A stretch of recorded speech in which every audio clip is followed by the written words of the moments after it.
Magandang umaga mga kasimple. Ngayong araw na to, papapalitan na natin yung thermostat natin para syempre good to go tayo. Kasi second hand nga to, minsan nataas talaga yung kanyang temperature. So ibig sabihin nagmamalfunction yung thermostat niya.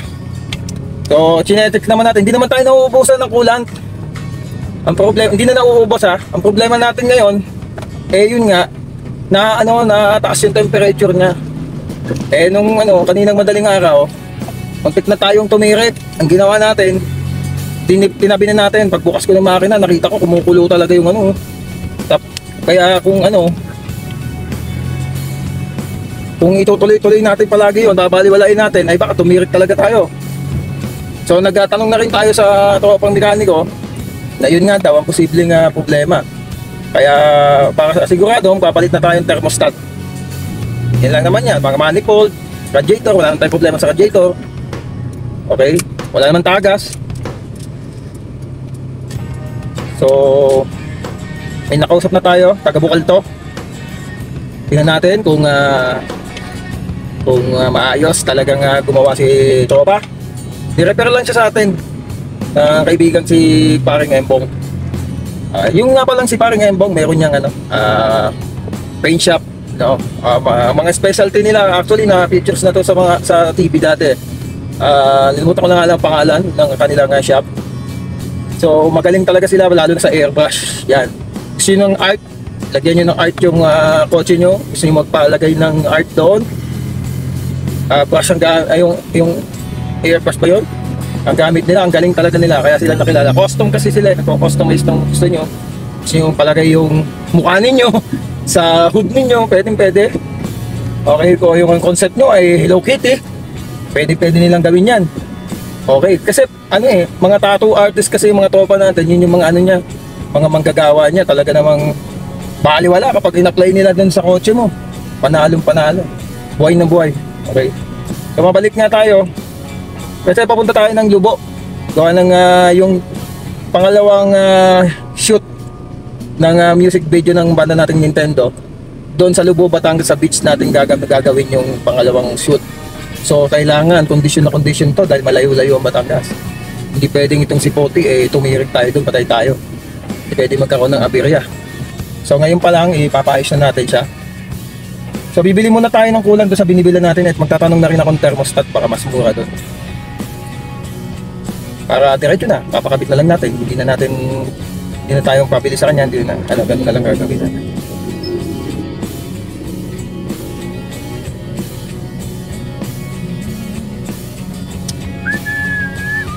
Kung kaya ko na rin bumili ng thermostat saka yung isa, thermoswitch, parang may ganun yata eto. Para tanong na rin natin sa sa auto supply kung So, dalawa kasi yung mga pinagkakatiwalaan natin pagdating sa pyesa dito sa ating lugar, sa Calamba, sa Parian, Salvo, saka yung isa na pinibilang ko ng kulan. Kailangan kasi yun pa rin yung gusto ko kasi same brand pa din yung mabilan ko. Sigurado ko magaling yung mekaniko natin dahil tropa yun ni Paring Embong. Si Paring Embong ang nag-refer. Saka alam ko mayroon talagang talyer talaga doon sa Bukal. So dati tayong taga Bukal. Meron tayong band studio dyan sa may tapat mismo ng Kuyap. Makukumpare natin dyan si Anchit Alcacid at si Maicon Corabo, yung konsel ngayon doon. Shoutout sa dalawang kumpare ko na yan. At syempre yun nga, sana matapos na yung problema natin dito kay Poti, dahil kung hindi na tayo magkakaproblema dito sa cooling system niya, ay shoot, talagang astig at swabing na to si Poti. Actually hindi naman ako masyadong kasi para paint na lang yung natin. Saka na natin ipapawash pagka mayroon tayong biyaya uli na budget para mapapogi natin. Kasi mukhang retouch lang kasi si Poti. Pag tinignan mo kasi siya ng malapitan, mahalata mo na hindi talaga siya fully pinapinturahan ng buhok. Retouch lang siya. Although kasi puti, maganda talaga. Yun pala yung advantage din ng puti. Hindi mo rin halata kung kung saan patsi-patsi siya, hindi siya halata. Ngayon ko na lang din na-realize, siyempre, nung tinignan ko siya nung una, gabi, pogi naman talaga din siya. Tapos nung araw, lalong parang kumikislap kasi alaga sa bunad. Eh ngayong pag nadudumihan, dun ko na nakikita na patsi-patsi din pala yung ginawa dito. Inisprayan lang ng ano yung mga ano niya, parang mga nangungupas niya at mga gasgas na siguro. Hindi siya talaga pinapintura ng buo bago isalya. Yun eh. Retouch lang, hindi nga pinuli eh. Kaya mapapansin mo pagka talagang mitikuloso ka, mapapansin mo na magaspang, may part na magaspang yung pintura niya. Pero kahit ganoon, eh syempre, matanda na rin yung kotse. Hindi naman malala, wala naman yung tipo na bulu-bulutong sa bubong. Sa mga side yan. Eh pagka papipinturahan na lang natin, pare-retouch natin. Kung medyo mapalala naman, may latero naman tayong mga Robinson, eh di pagagawa natin.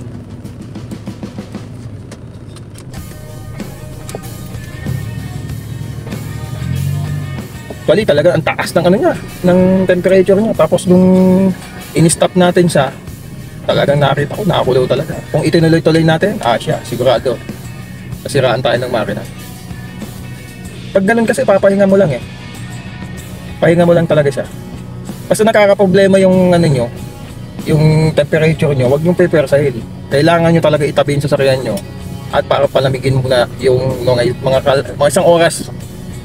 Kailangan mo isang oras mo siyang palamigin para pa-cool down yung yung makina mo. Tapos saka ka uli bumiyahe. Napaka-importante ng stopover, tandaan nyo. Kaya malayo, kahit gaano man kaya ng sarili mo, ang sasakyan dapat din nagpapahinga mo din talaga yan. Lalo na pag mga ganitong mga matatanda na sasakyan. Pagparaan nyo yung sasakyan mo, yan, pwede mong ilaban yan ng long driving. Siguro kung kaya na katawan mo, kahit bigol yan, walang pahinga eh, diretso mo lang. Kasi magaganda, paraan nyo eh, magaganda rin mga cooling system yan. Pero pag mga ganitong segunda mano,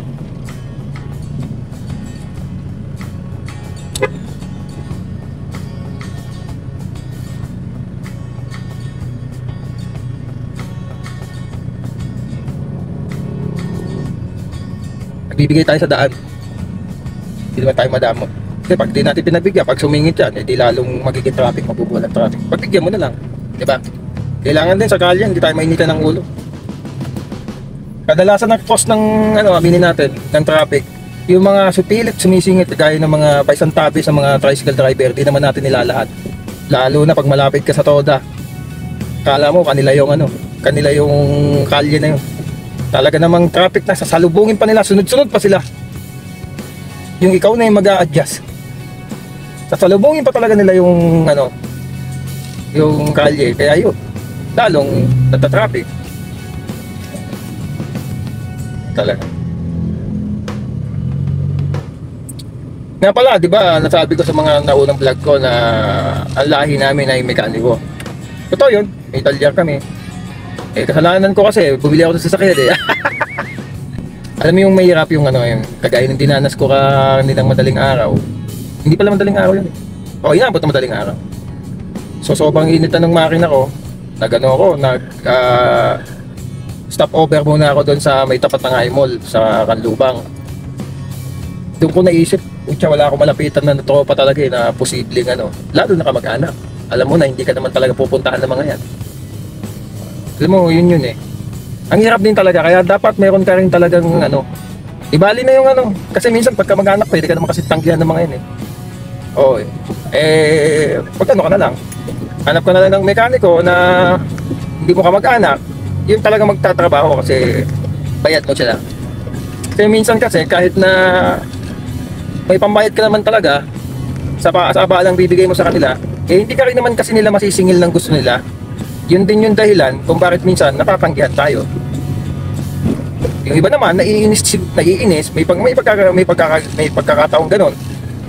Naiinis at hindi gusto ko na mayroong kasasakyan, kaya siguro ayaw kanilang tulungan. In reality yun napapag-usapan lang naman.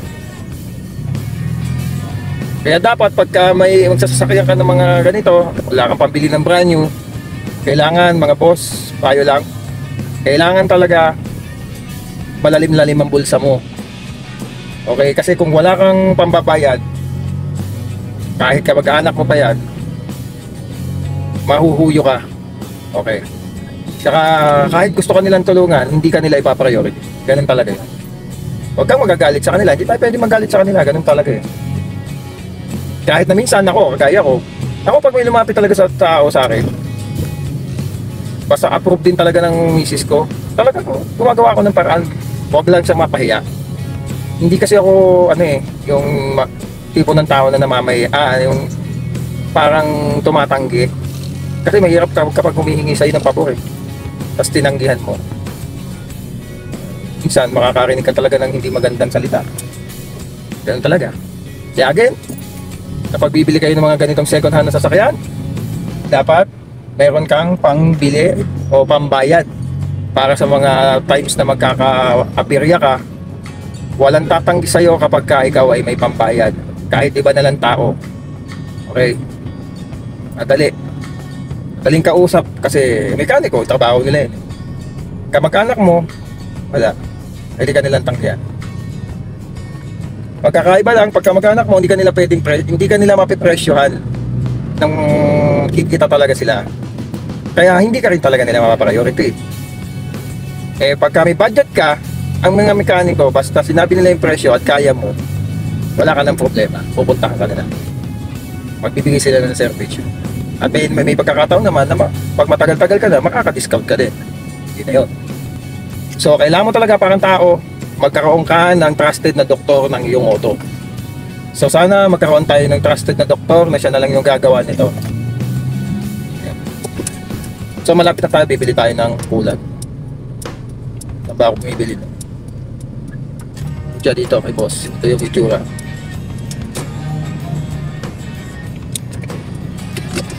Wait lang. So ayan, bumili na tayo ng coolant at thermostat. So nalaman natin, hindi naman pala ganun kamahal. Ano pala siya? Nabili lang natin ng 650. So ngayon, thermo switch, tatanong natin. Baka papalitan ko na rin thermo switch, baka kasi mamaya thermo switch naman ang problema. Dito na tayo kay Salpo. Bibili na rin tayong thermo switch para sigurado. Hindi ako pumakata dito.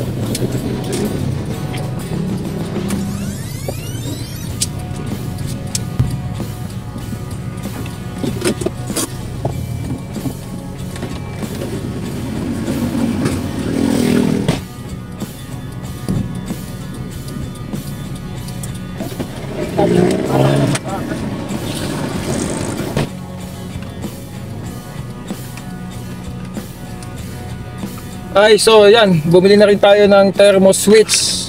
Oh, 800 lang. So nabiyahin na tayo papunta ng Bukal.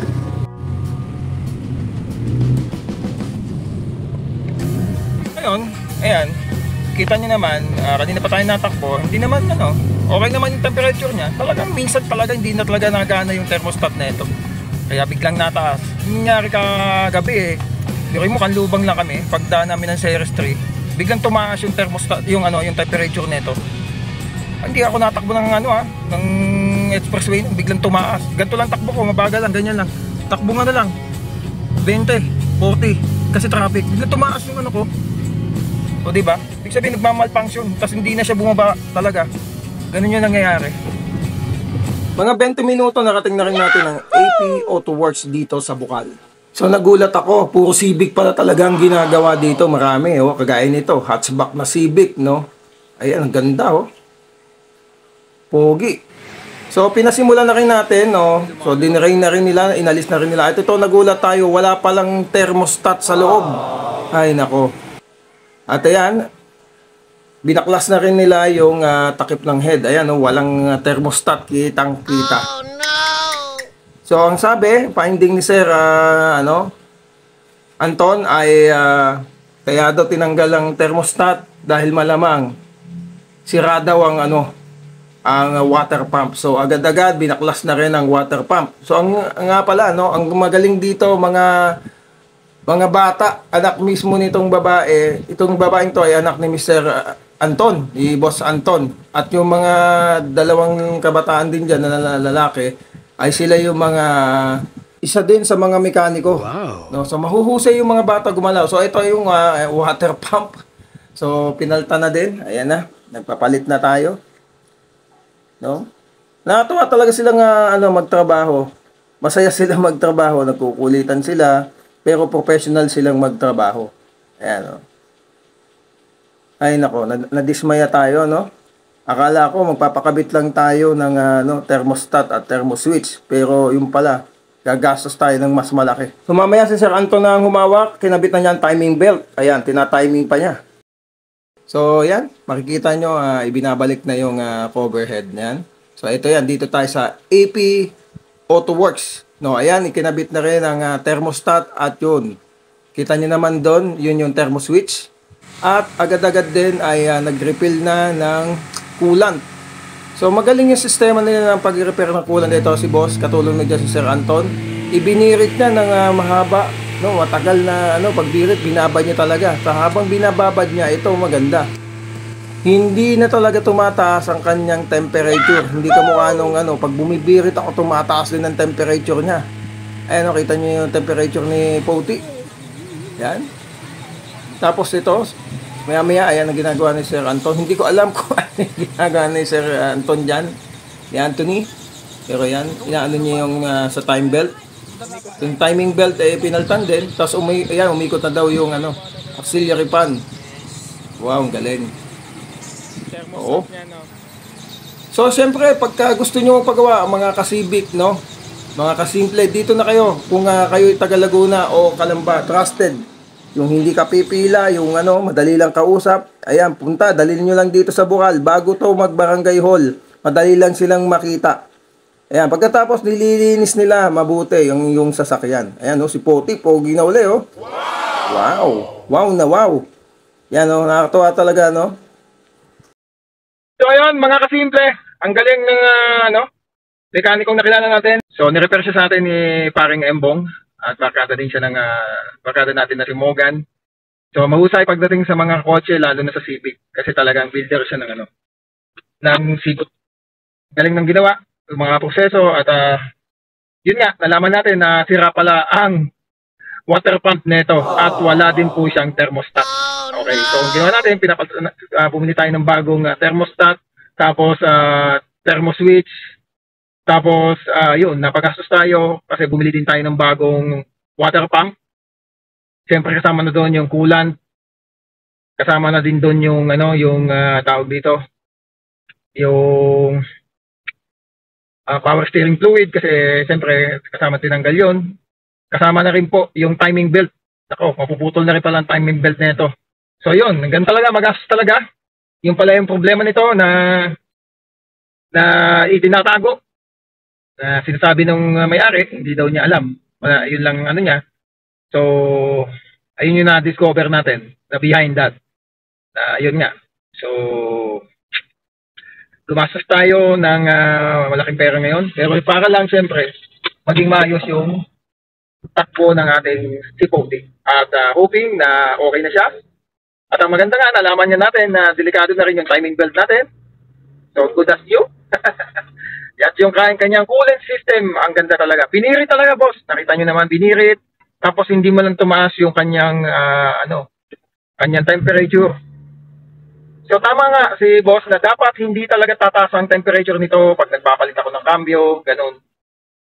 Ayan, yun nga, buti na lang, no? Bago tayo pumunta ng Lubok, ay paayos na natin to at tutugo na, pwede na pang malayo ang biyahe. Okay? So, yun. Abangan yung susunod na na vlog natin regarding dito kay Poti, lalo na yung pagpunta natin sa Lubok. So, si Dansky at ito si Poti, ang ating Honda Civic LXi. Rock on!